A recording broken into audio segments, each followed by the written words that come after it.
بسم اللہ الرحمن الرحیم۔ رب اشرح لی صدری ویسر لی امری واحلل عقدۃ من لسانی یفقہوا قولی۔ دعوت اور تبلیغ کو قرآن میں دعوت اللہ کہا گیا ہے، یعنی اللہ کی طرف بلانا، انسان کو اس کے خالق اور مالک کے ساتھ جوڑنا۔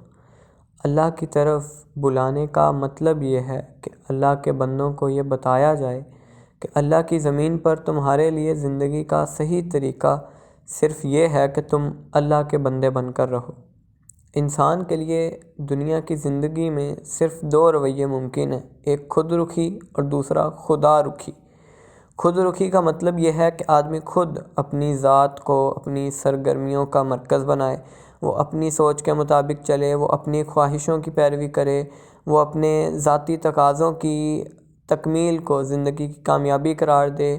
اس کے مقابلے میں خدا رخی طریقہ یہ ہے کہ آدمی اپنے آپ کو اللہ کے ماتحت سمجھے، وہ اپنے جذبات کو اللہ کے تابع بنائے۔ اس کے نزدیک زندگی کی کامیابی یہ ہو کہ وہ اللہ کی پسند کے مطابق جیے اور اللہ کی پسند ہی پر اس کا خاتمہ ہو جائے۔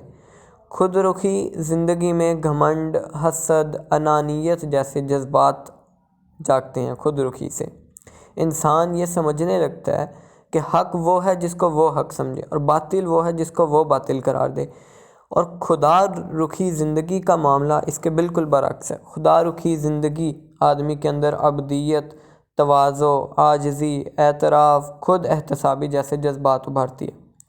پہلی صورت میں انسان اگر خود پرست بن جاتا ہے تو دوسری صورت میں انسان خدا پرست بن جاتا ہے۔ دعوت اللہ یہ ہے کہ آدمی کو خود رخی زندگی کے برے انجام سے آگاہ کیا جائے اور اس کو خدا رخی زندگی اختیار کرنے کی دعوت دی جائے۔ ان دونوں قسم کی زندگیوں کو جاننے کا معتبر اور مستند ماخذ اللہ کی تعلیمات ہیں جو قرآن کی صورت میں محفوظ طور پر ہمارے پاس موجود ہیں۔ دعوت اللہ کا کام ایک خالص اخروی نوعیت کا کام ہے، قومی یا اقتصادی یا سیاسی معاملات سے براہ راست اس کا کوئی تعلق نہیں۔ یہ انسان کو اللہ اور آخرت کی طرف بلانے کی ایک مہم ہے۔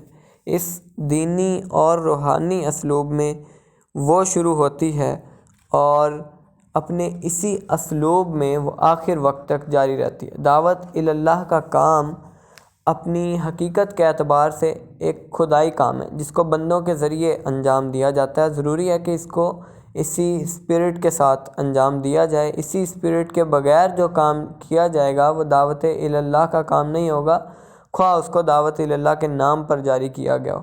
تو دعوت اللہ نہ تو سیاست کی طرف بلانے کا کام ہے، نہ قومی مسائل کی طرف بلانا اس کا نشانہ ہے، یہ مکمل طور پر خدا کی طرف بلانے کا ایک کام ہے، اور اسی خاص صورت میں اس کو ادا کیا جانا چاہیے۔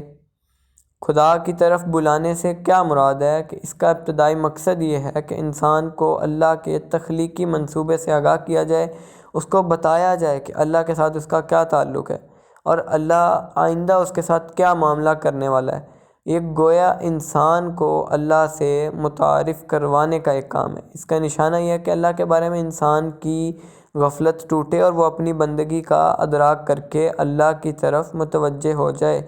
اللہ تعالیٰ نے قرآن پاک میں بتایا ہے کہ میں نے تمہیں اپنا خلیفہ بنا کر بھیجا ہے، تو یہ اس کو یہ احساس دلانے کا کام یہ دعوت اللہ ہے کہ آپ انسان کو اس کی حیثیت یاد دلاؤ کہ تمہیں اللہ نے کیا بنا کے بھیجا ہے۔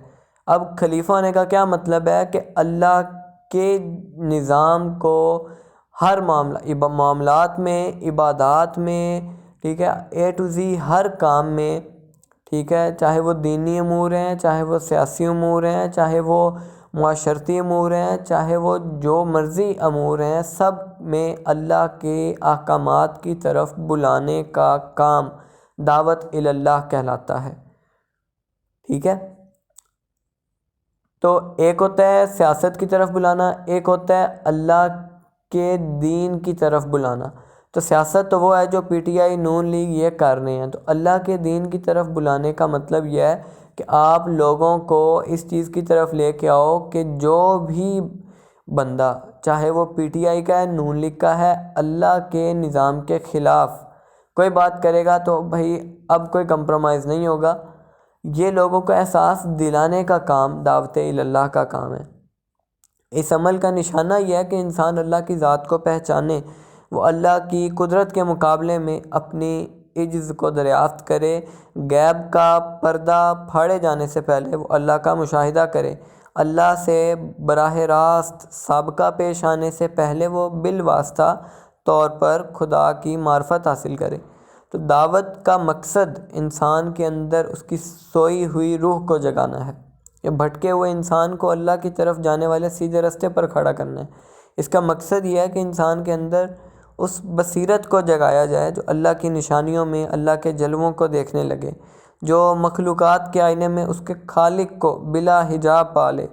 تو دعوت ایک انسان کو اس قابل بنانے کا نام ہے کہ وہ براہ راست اپنے رب سے رابطہ بنا لے، اس کو روحانی سطح پر اللہ کا فیضان پہنچنے لگے، اس کے دل اور دماغ اللہ کے نور سے منور ہو جائیں، اس کا پورا وجود اللہ کی رحمت کی بارشوں میں نہا اٹھے۔ تو دعوت کا نشانہ یہ ہے کہ آدمی دنیا میں رہتے ہوئے آخرت کی مخلوق بن جائے، وہ دنیا کی عظمتوں میں اللہ کی عظمت کو دریافت کرے، وہ دنیا کی نعمتوں میں جنت کی نعمتوں کا تجربہ کرنے لگے، دنیا کی تکلیفیں اس کو جہنم کی تکلیف یاد دلائیں، دنیا کے مناظر اس کو آخرت کی حقیقتوں کا مشاہدہ کرانے لگیں۔ یہی دعوت کا نشانہ ہے، اور ایسے انسانوں کو وجود میں لانا دعوت اور داعی کی کامیابی ہے۔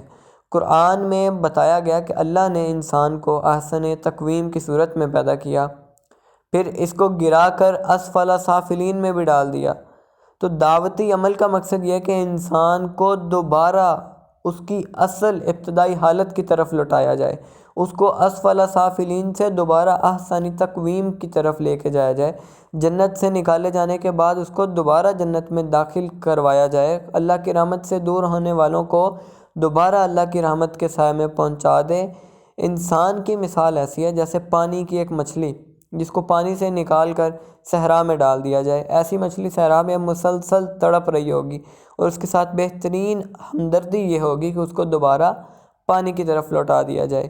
تو انسان بھی اسی طرح جنت کی ایک مخلوق ہے، اس کے اندر ایک نامعلوم آئیڈیل کو پانے کا جذبہ بے پناہ حد تک پایا جاتا ہے۔ ہر آدمی اپنے اس نامعلوم آئیڈیل کے پیچھے دوڑ رہا ہے، وہ بار بار دنیاوی رونق والی کسی چیز کی طرف لپکتا ہے اس امید میں کہ وہ جس آئیڈیل کی تلاش میں ہے وہ شاید یہی ہے، مگر ہر بار اسے ناکامی ہو جاتی ہے، یہاں تک کہ وہ مر جاتا ہے بغیر اس کے کہ اس نے اپنے آئیڈیل کو پایا۔ تو یہی وہ مقام ہے جہاں داعی کو اپنا دعوتی عمل انجام دینا ہے۔ داعی کا کام یہ ہے کہ وہ انسان کو بتائے کہ وہ جس آئیڈیل کی تلاش میں ہے وہ صرف اللہ اور اس کی جنت ہے، یہ صرف خدا ہے جس کو پا کر آدمی اپنے آئیڈیل کو پا لے، یہ صرف جنت ہے جہاں پہنچ کر آدمی اس اطمینان سے دوچار ہو کہ وہ جس دنیا کی تلاش میں تھا وہ دنیا اسے حاصل ہو گئی۔ اب اس اعتبار سے ہر انسان داعی کا ٹارگٹ ہے، نشانہ ہے۔ داعی کو ہر فرد تک پہنچنا ہے، اسے ہر آنکھ پر پڑے ہوئے پردے کو ہٹانا ہے۔ گویا دنیا میں اگر کوئی 12-13 بلین انسان ہیں تو داعی کو ان سب تک اپنا کام کرنا ہے، اسے ان 12-13 بلین روحوں کو ان کے خدا سے ملانا ہے، اسے ان پوری دنیا کے انسانوں کو ان کی جنتی قیامگاہ تک پہنچانے کی کوشش کرنی ہے۔ اور اسی معلم انسانیت کا نام داعی ہے۔ داعی وہ ہے جو زندگی کے راستوں پر روشنی کا مینار بن کر کھڑا ہو جائے، جو انسانیت کے بھٹکے ہوئے قافلوں کے لیے اللہ کی تعلیمات کا رہنما بن جائے۔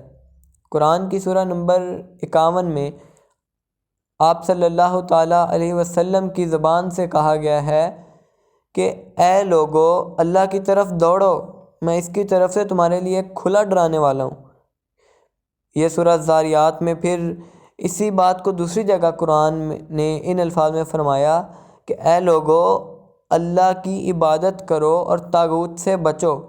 تو یہی دعوت اللہ کا اصل نقطہ ہے کہ تمام لوگوں کو اللہ کا عبد بنانا، تمام انسانوں کو اللہ کا عبد بنانا۔ آج لوگوں کو اللہ نہیں مل رہا اور سارے اپنے اب دیکھیں نا کیا تبلیغ رہ گئی ہے، لوگ اللہ سے دور ہو رہے ہیں، یہ اپنے اپنے مسائل لے کے بیٹھے ہیں، جی نماز ایسے نہیں پڑھتے، نماز ایسے پڑھتے ہیں، اور بھائی اللہ کی طرف تو لے کے آؤ نا۔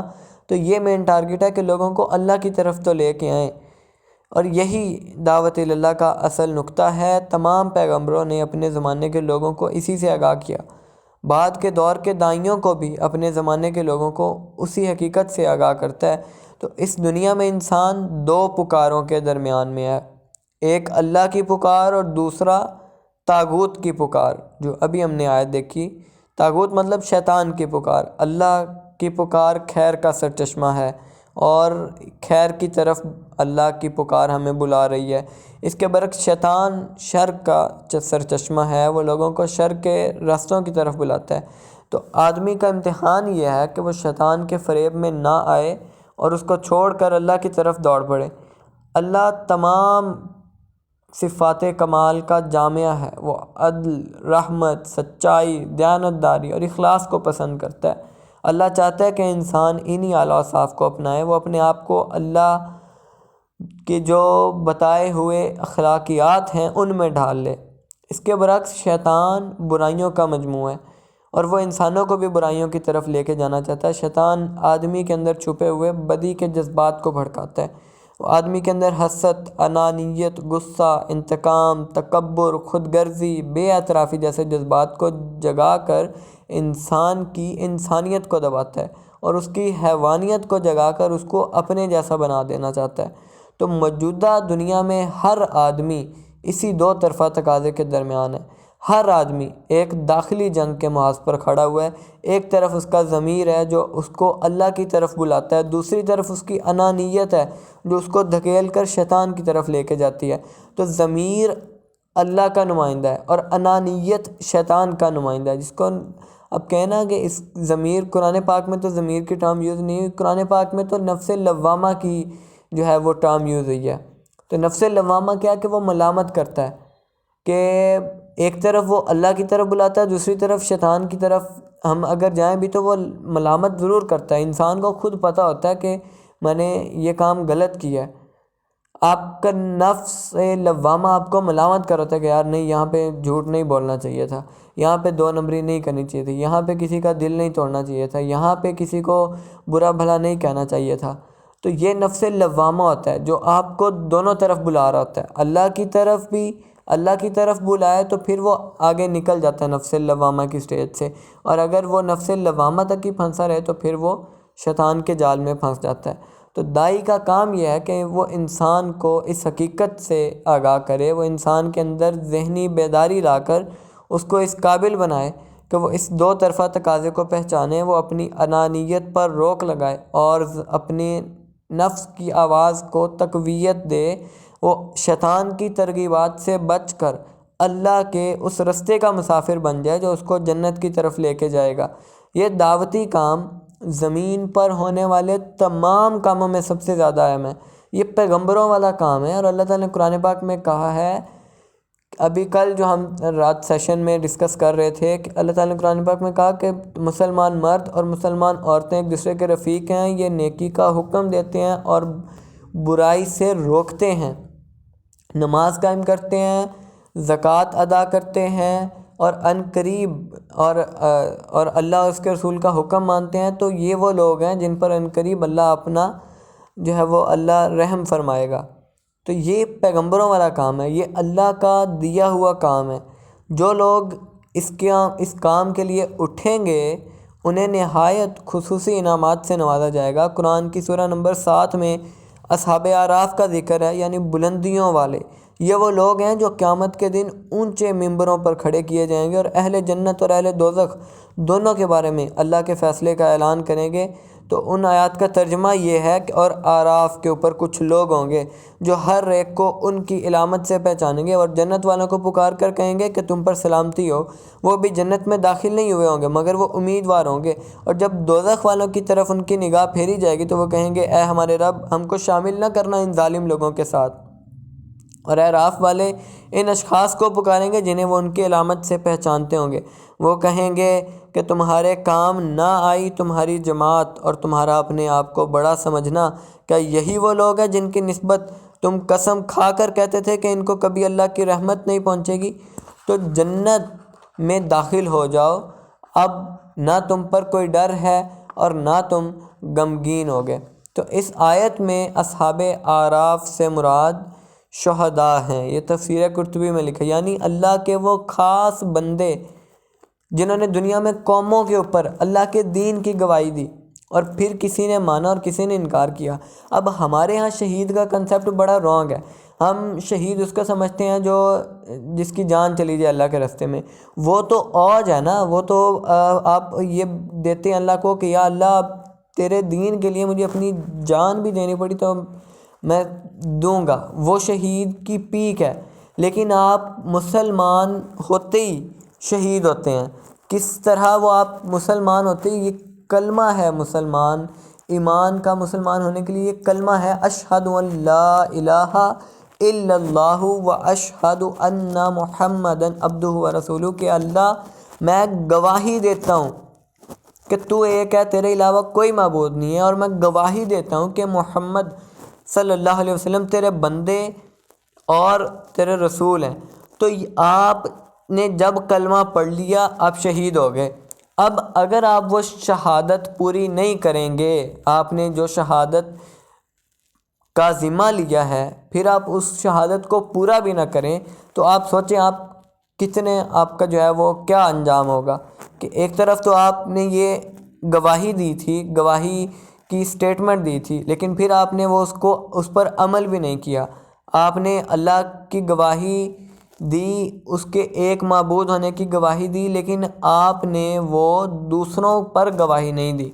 ٹھیک ہے، تو یہ داعی کا کام ہے، اور یہ ہمارا کام ہے کہ ہم لوگوں کو بتائیں کہ بھائی اللہ ایک ہے، جس کے علاوہ کوئی الہ نہیں ہے، محمد اس کے بندے ہیں اور اس کے رسول ہیں۔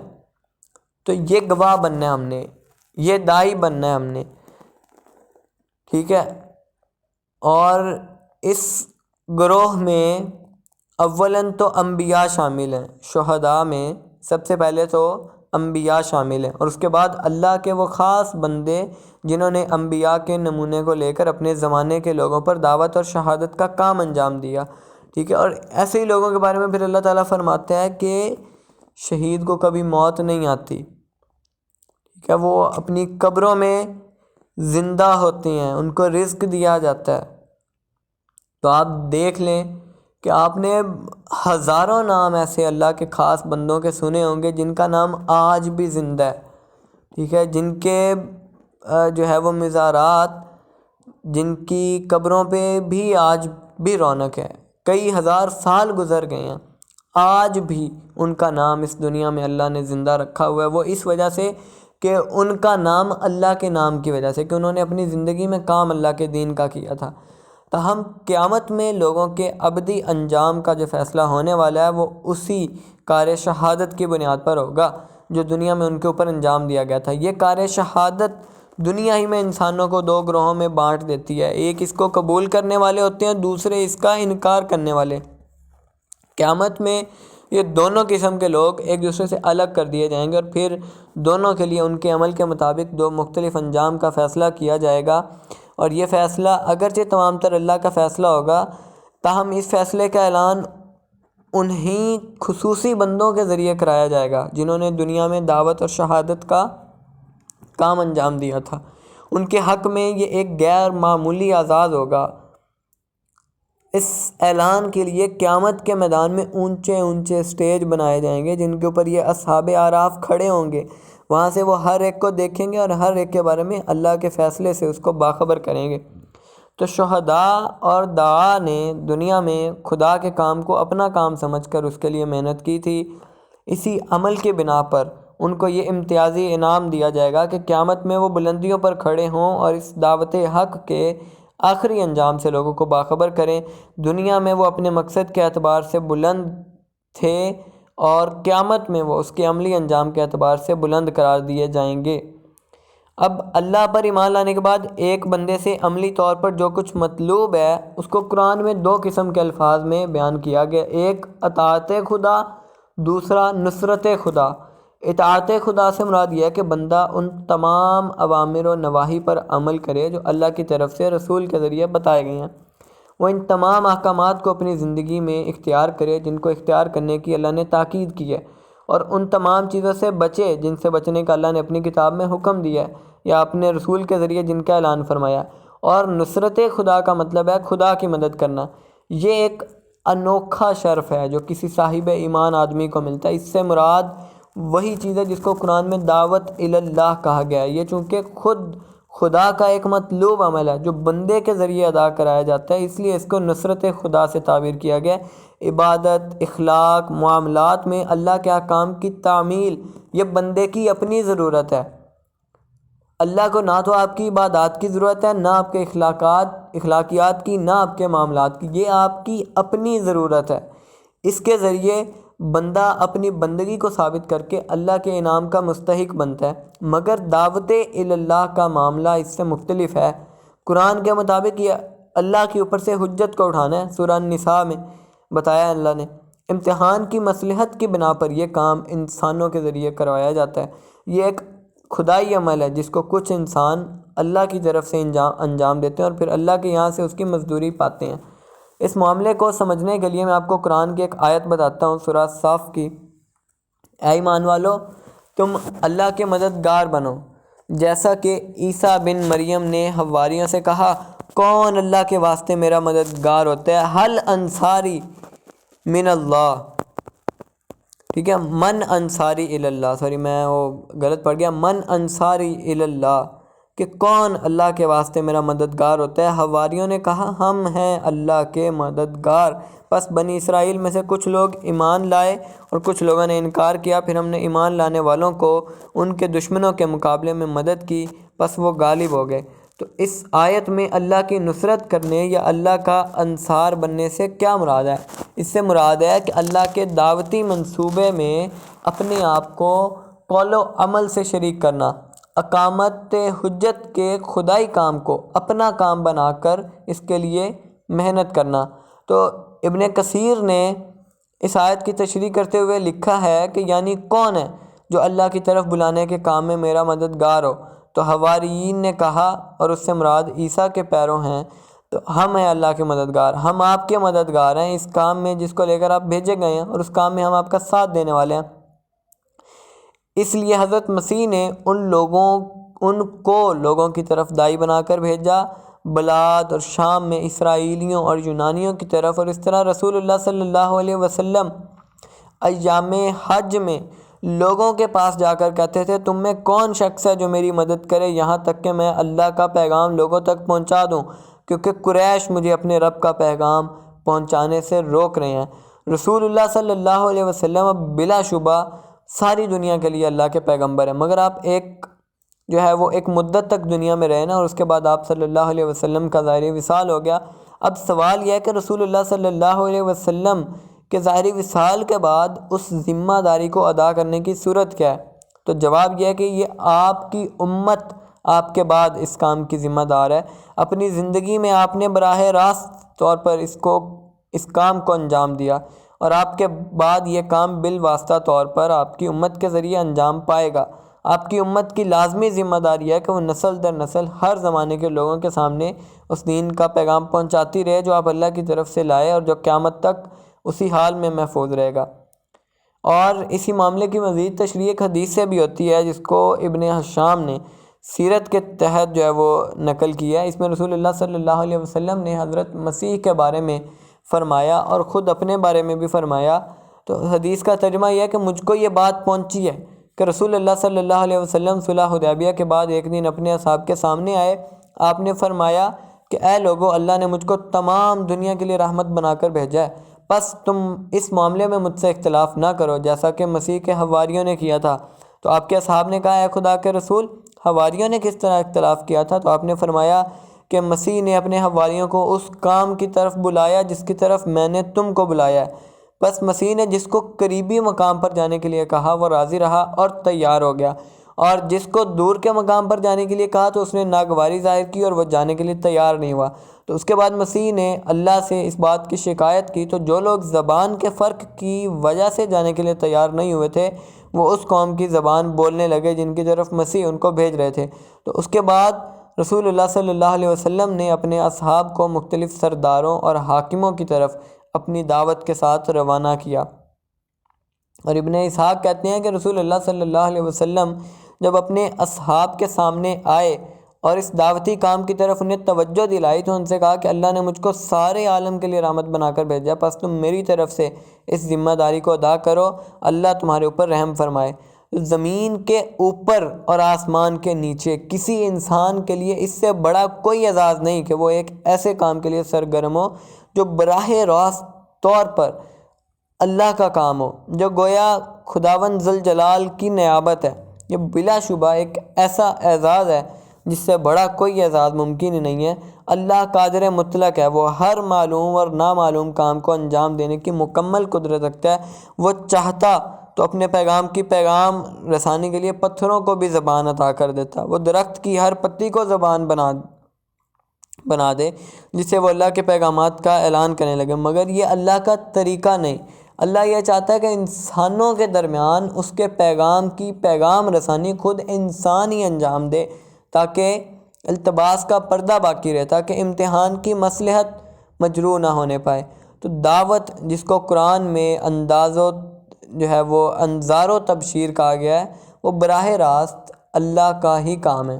یہ اس لیے ہے تاکہ حجت اللہ پر نہ رہے بلکہ وہ انسانوں کی طرف منتقل ہو جائے، مگر امتحان کی مصلحت کا تقاضا ہے کہ یہ کام کسی معجزاتی اسلوب میں انجام نہیں پائے بلکہ انسانوں میں سے کوئی انسان اسے انجام دے۔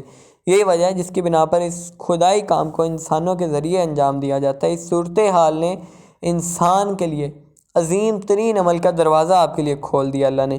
جو لوگ دعوت کے اس عمل کے لیے اٹھیں گے ان کو دنیا کی زندگی میں بھی بہت خصوصی مدد حاصل ہوتی ہے اور آخرت میں ان کو اعلیٰ ترین اعزازات سے نوازا جائے گا۔ ایک بندہ جب نماز پڑھتا ہے تو وہ سمجھتا ہے کہ وہ اللہ کے آگے اپنے عجز کا اقرار کر رہا ہے۔